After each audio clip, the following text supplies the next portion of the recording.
A guerra de Davi contra Golias. O gigante contra o homem. A figura de um gigante que reina e espalha terror luta contra um homem cujo status é inferior ao de todos os soldados, mas ele é o mais corajoso de todos.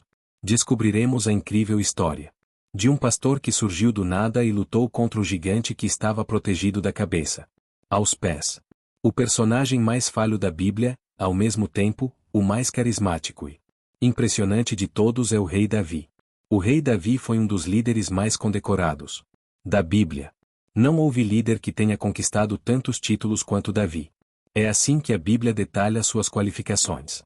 Ele sabe tocar, é um guerreiro poderoso. Um homem de guerra, um homem sábio e um homem de honra, e o nome está com ele, Samuel 1h16. A Bíblia, que dedica muitos capítulos aos feitos do rei Davi e fornece relatos detalhados sobre suas batalhas, intrigas, alianças e traições, é notavelmente cuidadosa em evitar mencionar sua infância. É estranho, porque um dos padrões constantes que caracterizam as descrições de líderes na literatura e na Bíblia é a descrição de sua infância e nascimento. Jacó, Moisés, Sansão, José, Samuel, Jesus, todos tiveram uma descrição detalhada de sua infância. Moisés foi arrancado do rio, Samuel nasceu de uma mulher estéril, Abraão vem com uma genealogia, Saul vem com uma genealogia. Enquanto o livro de Samuel, que dedica mais de 40 capítulos à vida de Davi, não fornece sua genealogia e menciona apenas o nome de seu pai, Esai.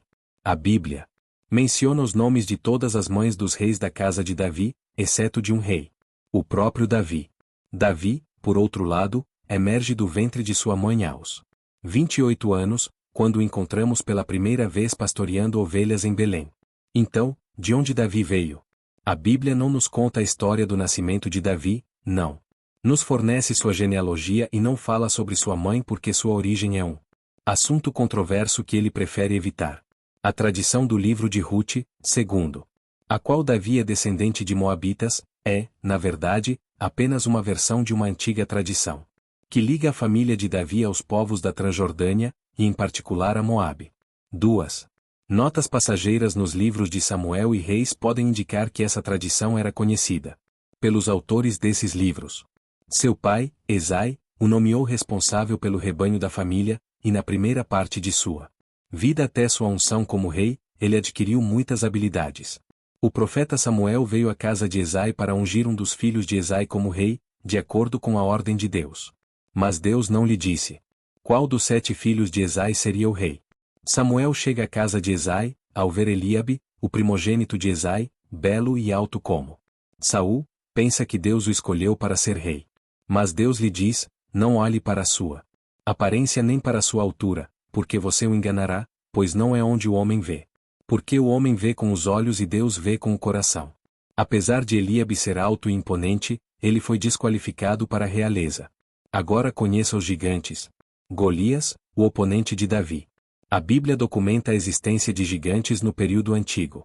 A documentação bíblica inicial dos filhos de gigantes já é mencionada em Gênesis 6-4. Os nefilins estavam na terra naqueles dias. Há outro registro na Bíblia que menciona o reino dos fantasmas cujos súditos eram gigantes, Deuteronômio 2 versículo 11, de onde Ímparpar veio e tomou o controle de Bazã, Deuteronômio 3 versículo 11. A Bíblia também nos conta que quando os espiões vieram inspecionar a terra e ver se era adequada para a colonização, viram os gigantes na área de Hebron, Bamidbar 13h22. Também a batalha entre Davi e seu exército e Golias e seus irmãos, que eram gigantes. Eles são mencionados na Bíblia como os filhos de Harper, isto é, como os filhos do reino dos fantasmas. Em um papiro egípcio chamado Onostosi, que foi escrito por um escriba militar chamado Hori, e datado do século 13 a.C. Um registro da situação na terra de Israel é apresentado, e é assim que ele diz, cheios de cavalos. Estão se escondendo. Eles têm 4 ou 5 covados de altura e os acompanham até o nariz. É extremamente interessante ver a correspondência entre a altura descrita no papiro de Onostosi, que atinge mais de 5 covados, e a descrita na Bíblia sobre Golias, cuja altura era de 6 covados, Samuel 1, capítulo 27, versículo 4, e também a cama de Og, rei de Bazã, descrita na Bíblia no versículo 9, covados de euro, Deuteronômio 3, versículo 11. Esta é, sem dúvida, uma das exceções da espécie humana, mas não é de forma alguma evitada. Para explicar o tamanho, o comprimento de um côvado é de cerca de meio metro. Portanto, a altura dos gigantes retratados é de cerca de 2,5 a 3 ou 3,5 metros. Golias era um gigante, com 6 covados e um dedo de altura. Além de seu enorme tamanho, Golias usava uma armadura da cabeça aos pés. Sua arma ofensiva é uma lança espessa, cujo propósito é arremessá-la de perto, de tal forma que penetre a armadura de ferro e até mesmo o escudo do guerreiro. Uma espada destinada a afiar e bater que aparece apenas no final da batalha, quando Davi a usa para decapitar Golias. Além da espada, Golias tinha um dardo que permaneceu na mão do guerreiro durante a batalha, e um homem carregando um escudo que caminhava à sua frente. Samuel 1, capítulo 17, 4 a 7. 1. Campeão chamado Golias, que era de Gate, saiu do acampamento filisteu. Sua altura era de 6 covados e 1 palmo. Ele tinha um capacete de bronze na cabeça e vestia uma armadura de escamas de bronze que pesava 5.000 ciclos. Nas pernas, usava grevas de bronze e um dardo de bronze pendurado nas costas. A haste da sua lança era como a vara de um tecelão, e sua ponta de ferro pesava 600 ciclos. Seu escudeiro ia à frente dele. Golias, o gigante filisteu, então saiu e atacou os israelitas. Ele fez isso todas as manhãs e todas as noites durante 40 dias. Ele o chamou: escolham um de seus homens para lutar comigo. Se ele vencer e me matar, seremos seus escravos. Mas se eu vencer e matá-lo, vocês serão nossos escravos. Deem-me um homem para lutar comigo. Entre as vozes, ouve-se Israel, que diz que quem matar Golias receberá grandes riquezas, a filha do rei como esposa e isenção dos deveres reais. Davi, que não ouviu as palavras do homem de Israel, pergunta ao povo na batalha o que aquele que matar Golias ganhará. Enquanto expressava desprezo por Golias e se perguntava por que Golias ousava falar daquele jeito sobre o Deus de Israel. Agora, os israelitas estavam dizendo: vocês veem como este homem continua saindo? Ele sai para desafiar Israel. O rei dará grandes riquezas ao homem que o matar. Ele também lhe dará sua filha em casamento e isentará sua família de impostos em Israel. Davi perguntou aos homens que estavam perto dele: o que será feito ao homem que matar este filisteu e remover esta desgraça de Israel? Quem é este filisteu incircunciso para desafiar os exércitos do Deus vivo? Eles repetiram a ele o que haviam dito e lhe disseram: isto é o que será feito ao homem que o matar. Eliabe, irmão de Davi, o vê em batalha. O repreende por deixar o rebanho para assistir às batalhas. Davi responde que não vê nada de errado em suas ações e que o próprio fato de ter caído é um grande acontecimento. As palavras de Davi chegam aos ouvidos do rei Saul, que entende que Davi é um homem corajoso e zeloso de Deus. Saul convoca Davi e uma disputa se desenvolve entre Davi e Saul a respeito da capacidade de Davi de lutar com um militar experiente como Golias.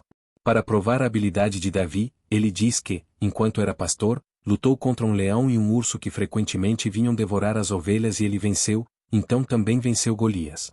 Samuel 1, capítulo 17, versículos 34 a 37. Mas Davi disse a Saul: teu servo estava cuidando das ovelhas de seu pai. Quando um leão ou um urso vinha e levava uma ovelha do rebanho, eu ia atrás dele, o golpeava e resgatava a ovelha de sua boca. Quando ele se voltava contra mim, eu o agarrava pelos cabelos, o golpeava e o matava. Teu servo matou o leão e o urso. Este filisteu incircunciso será como um deles, porque desafiou os exércitos do Deus vivo. O Senhor, que me livrou das garras do leão e das garras do urso, me livrará das mãos deste filisteu. Saul disse a Davi: vai, e o Senhor esteja contigo. Davi foi até o riacho, pegou 5 pedras e as colocou em seu alforje de pastor. Ele também pegou sua funda e saiu em direção ao gigante Golias.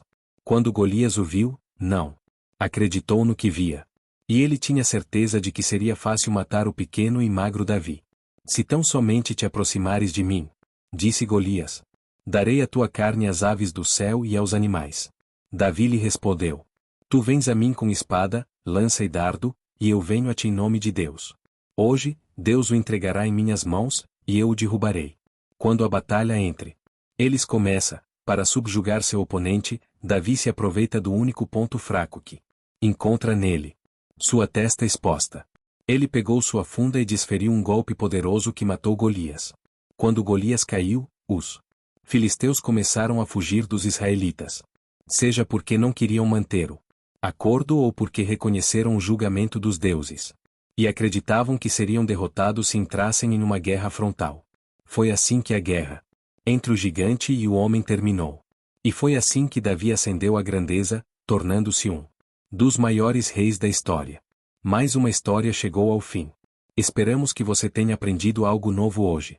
Se aprendeu, curta este vídeo e compartilhe com seus amigos. E não se esqueça de se inscrever em nosso canal para mais conteúdo informativo e divertido. Até a próxima!